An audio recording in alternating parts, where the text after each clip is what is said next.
Bom dia a todos, meu nome é Evandro Martins. Eu vou iniciar com vocês um módulo sobre conservação de alimentos dentro da disciplina edital 435, Tecnologia de Conservação dos Alimentos. Então, nós vamos ver ao longo dessa disciplina o processamento de vários tipos de alimentos diferentes, incluindo produtos lácteos, produtos carnes, vegetais e cereais. E dentro dessas tecnologias a gente emprega vários princípios de conservação. Então essa é uma disciplina, esse módulo que vai ser iniciado por vocês hoje, é um módulo básico, que é para vocês entenderem como a gente escolhe as tecnologias de processamento posteriormente. No entanto, antes da gente falar sobre os princípios gerais de conservação de alimentos, a gente vai dar um passo atrás e falar um pouco sobre a deterioração. O que a gente chama de alimento deteriorado dentro da indústria. Antes de falar de deterioração ainda, a gente vai dar um outro passo atrás e a gente vai falar um pouco sobre desperdício. O que é esse desperdício, o que isso representa para a indústria de alimentos ou para o consumidor de uma forma geral.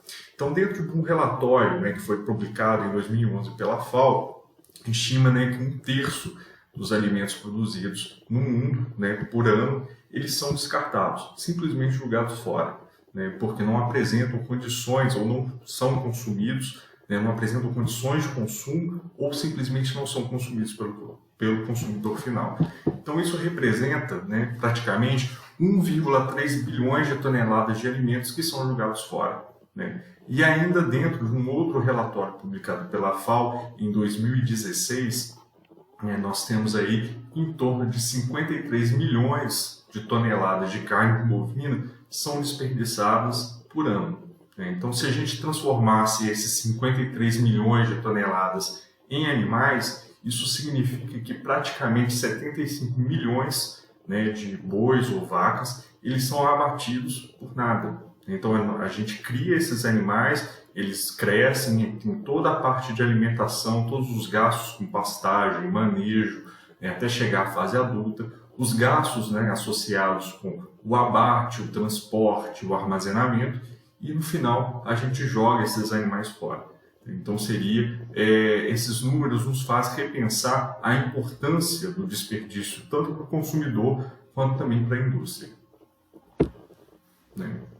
Ainda dentro dos dados publicados pela FAO em 2011, fica muito evidente as diferenças de desperdício que acontecem entre países pouco desenvolvidos e países industrializados. Então, quando a gente pega, por exemplo, países subdesenvolvidos, como a África subsaariana e o Sudeste da Ásia, e representado em azul no mapa mundi, esses países ou essas regiões, elas têm um desperdício per capita de aproximadamente de 6 a 11 quilos de alimentos por ano.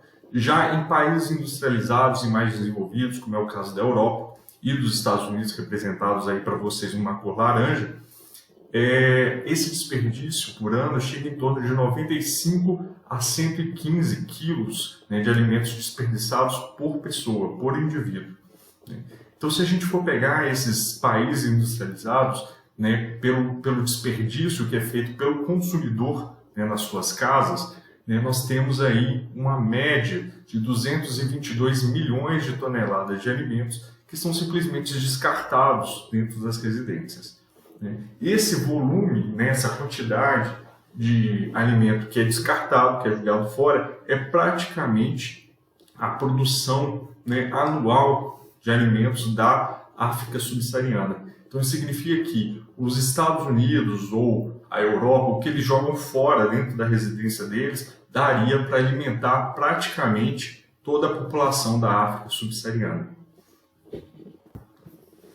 E quando a gente fala de desperdício do alimento, a gente pensa simplesmente no produto final, mas a gente precisa entender que a produção de alimentos ela envolve o consumo de vários recursos. Não é somente o alimento que é jogado fora, mas quando a gente joga uma maçã ou uma carne fora no lixo, a gente está jogando toda uma cadeia de produção e de manejo e de corte, de abate, tudo isso fora. Vários recursos estão sendo jogados fora juntamente com esse alimento. Então, aí um levantamento que foi feito pela Water Footprint Network, né, que foi lançado aí em 2020, né, os dados foram acessados em 2020, ele avalia o consumo médio de água, né, para a produção de 1 quilo de alimento. Então aí nesse gráfico mostra para vocês quantos litros de água são gastos para a produção de 1 quilo de alimento. Então no caso, por exemplo, da batata, a gente gasta em torno de 287 litros de água para produzir 1 quilo de batata. Então aí leve em consideração desde lá todo o processo de germinação, de colheita, de processamento, até chegar no consumidor final. Porém, a gente tem aí, no caso dos rebanhos bovinos, né, quando a gente pensa em 1 quilo de bife, a gente está falando em mais de 15 mil litros de água. Então, quando a gente está jogando 1 quilo de bife fora, a gente joga também 15 mil litros de água no lixo, que é um recurso, né, indispensável para a vida humana. E aí, onde que isso acontece? Né? Onde que essas etapas de desperdício acontecem? Ela pode acontecer dentro da casa do consumidor, né, como eu mostrei para vocês os dados da FAO, né, que nos Estados Unidos, né, e na Europa uma média de 222 milhões de toneladas de alimentos são perdidos dentro da casa do consumidor, mas ela também pode acontecer ao longo de toda a cadeia de processo do alimento. Então a gente pode ter uma perda que acontece lá na colheita, uma perda que acontece dentro da indústria de alimentos, né, durante as etapas de processamento. A gente ainda tem perdas associadas ao varejo, né, que acontece dentro dos mercados, né, ou as gôndolas onde vendem alimentos. E por último, a gente tem aquele desperdício que é feito pelo próprio consumidor. Né? O que causa esse desperdício? Né? Então, dentro da colheita, a gente pode pensar em danos físicos. Né? Então, se a gente tem algum vegetal que foi quebrado ou fraturado, né, que fez com que ele perca aí a sua característica de consumo, então ele acaba sendo rejeitado, né, dentro do próprio campo, né, ou aquele alimento que não adquire, né, os padrões de qualidade para o consumo, tamanho, cor e por aí vai. Nós temos os danos causados por insetos e roedores, que também são danos físicos. Então, se a gente tem, por exemplo, uma maçã comida, né, ou perfurada, ela deixa de ser comercializada. Então, a gente tem essas perdas que são importantes. Né? No entanto, a gente tem ainda um caso de perda que é mais sério e mais triste. Né? Então, um caso que acontece agora, bem recente, durante a pandemia, é que todos os agricultores se planejavam, né, numa venda específica, né, no plantio, né, para atender uma certa demanda de mercado. E aí, quando veio a pandemia, as pessoas deixaram de consumir um determinado tipo de produto. Então, muitas pessoas perderam a sua produção ou simplesmente passaram a máquina por cima da sua produção, por exemplo, de alface ou outras hortaliças, porque não havia mais mercado consumidor para aquele alimento imediato. Então, esse foi um desperdício um pouco mais triste, mas que é uma realidade que foi causada aí pela pandemia. Nós também temos perdas no transporte, então algumas vezes a gente pode ver um caminhão carregando grãos e esses grãos, né, sendo perdidos ao longo da estrada, o que parece pouco, mas se a gente pegar aí todos os caminhões que transportam todos esses grãos que foram caindo na estrada ao longo do transporte e somarmos isso tudo, a gente vai ver que tem uma quantidade substancial que poderia alimentar várias famílias. Nós temos aí, por exemplo, o processamento adicional. Então, quando a gente fala de processamento adicional dentro da indústria de alimentos, a gente pode ter alguma falha de processo. Então, o material fermentou mais do que devia, né, ou não atendeu, o alimento não chegou nas características que deveria ter para o processamento. Então, ele pode ser reprocessado ou muitas vezes descartado. Dentro dos mercados, um erro frequente, né, que é o final do prazo da validade. Então, muitos produtos perecem dentro das prateleiras por falta de organização, muitas das vezes pelo próprio supermercado, que não organiza a data de validade para que o consumidor pegue sempre o produto mais velho primeiro, né, e não tenha esse desperdício. Nós temos o desperdício em residências, quando a gente não utiliza todas as partes do produto, ou simplesmente a gente deixa, né, um alimento preparado na geladeira um certo tempo e depois resolve não consumi-lo, porque ele já está velho, né? Então a gente acredita que esse alimento já está impróprio para o consumo, o que não é de fato, né? Algumas vezes esse alimento ainda pode ser consumido, mas por já estar um certo tempo na geladeira a gente prefere não consumi-lo. E nós temos, né, as deteriorações, que ela pode ser de natureza física e química, e aí nós temos também aquelas deteriorações de natureza microbiológica, né, que são as mais importantes para a gente dentro de tecnologia de alimentos. Então a gente precisa definir o que é deteriorado, né? Então, deterioração, eu trouxe esse exemplo para a gente conseguir definir, para a gente conseguir entender também o que é um alimento deteriorado. Então nós temos aí nesse caso 3 tipos de queijo que são representados para vocês. O primeiro é um queijo Minas Frescal, o segundo é um queijo prato e o terceiro é um queijo azul, né? Um queijo tipo gorgonzola. Então quando a gente olha, por exemplo, para o queijo prato, né, que é esse queijo do meio, a gente fala, né, que esse queijo está praticamente deteriorado. Vocês vão falar assim, olha, ele apresenta fungos, né? Então esses fungos eles são característicos de uma deterioração. Então esse alimento não deve ser consumido por estar deteriorado, né? Seria essa primeira impressão que nós teríamos. Então vocês podem pensar da seguinte forma: então toda vez que eu pegar um queijo e esse queijo tiver fungos, significa que esse queijo está deteriorado. E a resposta para essa pergunta é não. Tá?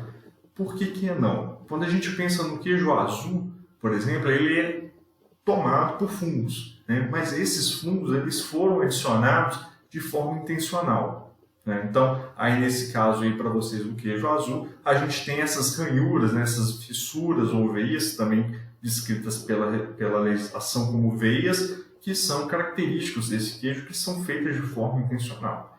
Então, nesse caso, esse queijo ele não está deteriorado, né? Ele é feito dessa forma. Porém, o queijo prato, nessa imagem que eu postei para vocês, ele já está dentro de um processo de deterioração. Então, como que eu vou saber se um alimento está deteriorado ou não está deteriorado? Todos os alimentos, né, de uma forma geral, eles apresentam características específicas, né, e essas características elas são descritas, né, dentro de regulamentos técnicos de identidade e qualidade. Então, por exemplo, para um queijo Minas Frescal, a gente tem consistência branda, macia, textura com ou sem oleaduras, né, a cor esbranquiçada, sabor suave. O queijo prato, por sua vez, ele tem uma consistência semidura, a cor dele tem que ser amarelada, né, o sabor característico. Já o queijo azul, ou queijo tipo gorgonzola, é uma consistência semidura, apresenta essas veias verdes, né, e um sabor picante e salgado. Então, o que isso significa? Que se eu pego um queijo Minas Frescal e ele apresentar característica, por exemplo, de picante ou salgado, significa que ele já não está dentro, não atende, esse produto não atende o regulamento técnico de identidade e qualidade para o queijo Minas Frescal. Então isso infere para a gente que esse produto já iniciou um processo de deterioração.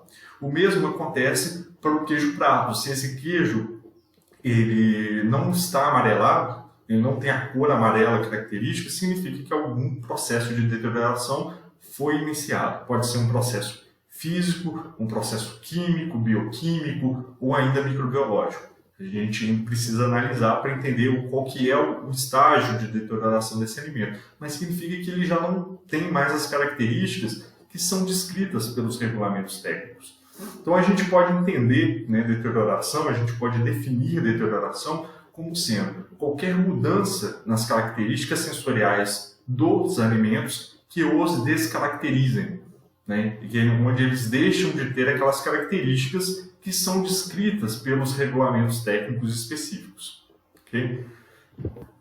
Mas a gente precisa também definir um outro conceito, né? Impróprio para o consumo. Todo alimento deteriorado é impróprio para o consumo? A resposta para essa pergunta é não. Então, se a gente pega, por exemplo, esse queijo prato, que está representado para vocês, é um queijo deteriorado, que está em uma fase de deterioração. Os fungos de superfície não é característica desse tipo de alimento. Então, a gente pode inferir que é um alimento que tem já um processo de deterioração. Agora, isso significa que ele é impróprio para consumo? Não. Por que não? Porque a gente poderia simplesmente cortar essa parte com fungo e a parte interna do produto ser utilizada para o consumo ainda, ou ainda para um reprocessamento. A gente poderia, por exemplo, pegar essa parte interna do queijo e usar para fazer um queijo processado, tipo requeijão, né, ou catupiry, por exemplo. No entanto, o que vai falar para a gente que esse alimento está impróprio para o consumo? Se caso, por exemplo, o queijo Minas Frescal, que aí na imagem para vocês, né, parece que é um queijo que está em perfeitas condições, evidentemente a gente não consegue saber sobre o odor e o sabor, né, a gente só está avaliando a parte da imagem, né, sobre a parte geral da imagem.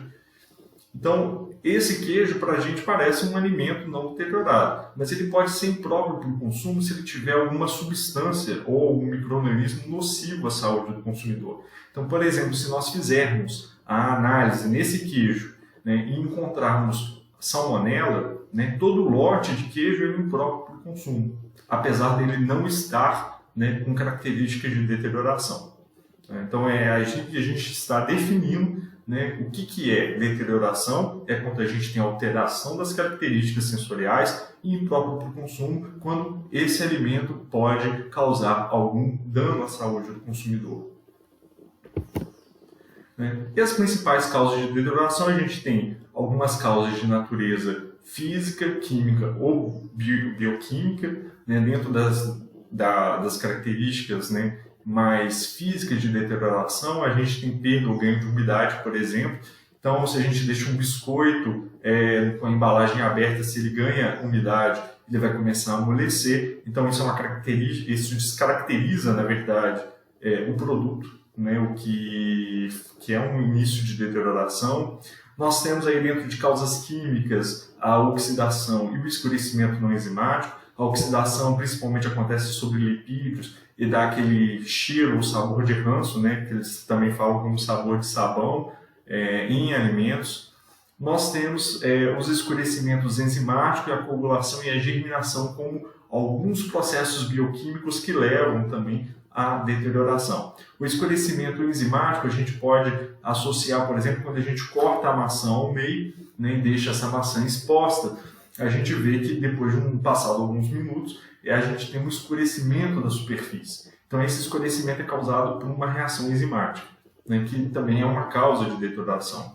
Nós temos, no caso do leite, né, que se nós tivermos dentro desse leite bactérias que produzem enzimas proteolíticas, essas enzimas proteolíticas vão atuar sobre as proteínas e aí promover um processo de coagulação.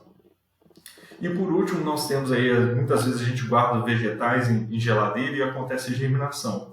E essa germinação, por sua vez, ela é suficiente para impedir, né, que esse produto seja comercializado, né, ou que a gente possa até mesmo consumi-lo, né, nas nossas residências.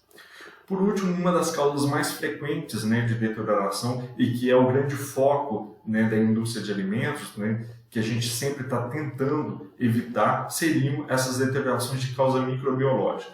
Então, com características principais, a gente tem um mofo em superfície, como eu mostrei para vocês com queijo tipo prato. Nós temos mudança em textura, que às vezes a textura vai ficando mais mole.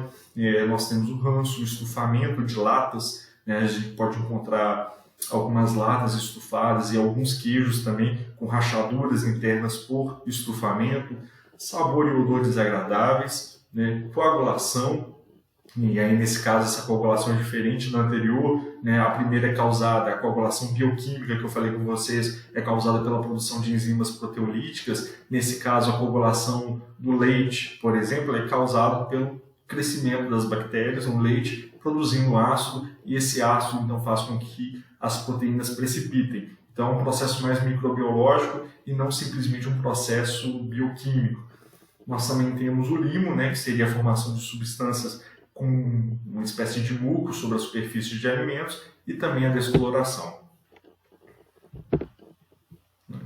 E essa biodeterioração, né, que é a deterioração causada por micro-organismos, ela acontece em diferentes partes do alimento e atua, né, sobre esses constituintes, né, que pode acontecer de forma isolada ou de forma sinérgica. Então, por exemplo, sobre as proteínas, nós temos principalmente fungos, que são capazes de produzir enzimas proteolíticas, né, que levam à formação de peptídeos. Esses peptídeos depois eles são convertidos a aminoácidos, e esses aminoácidos aí pode levar à formação de aminas e acetoácidos, e nós temos também alguns outros compostos voláteis, como álcools, aldeídos e compostos sulfurados. Dentro dessas aminas que são produzidas aí pelos aminoácidos através, né, descarboxilação dos aminoácidos, nós temos a putrescina cadaverina como um dos principais exemplos, né, como o próprio nome já diz, dá ao alimento esse aspecto, esse cheiro de cadáver, né, um odor bastante desagradável, que impede o consumo de fato desse alimento.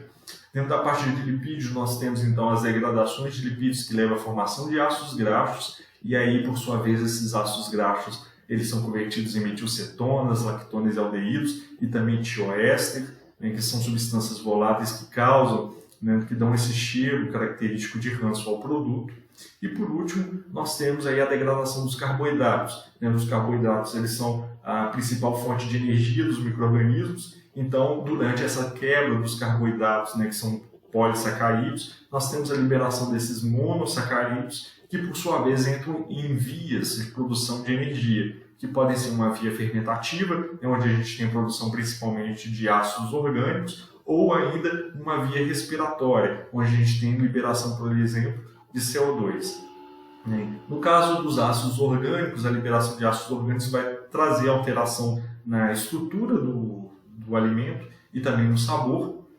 A gente tem a liberação de etanol, que leva a um cheiro característico, a liberação de CO2, que pode levar a estufamento de alguns produtos enlatados, e por último a gente tem a produção de exopolissacarídeos, que dá aquele aspecto de muco sobre a superfície do alimento, que também se caracteriza com uma deterioração. Então a pergunta que fica para a gente no final dessa primeira aula é como evitar a deterioração, como a gente evita isso dentro da indústria.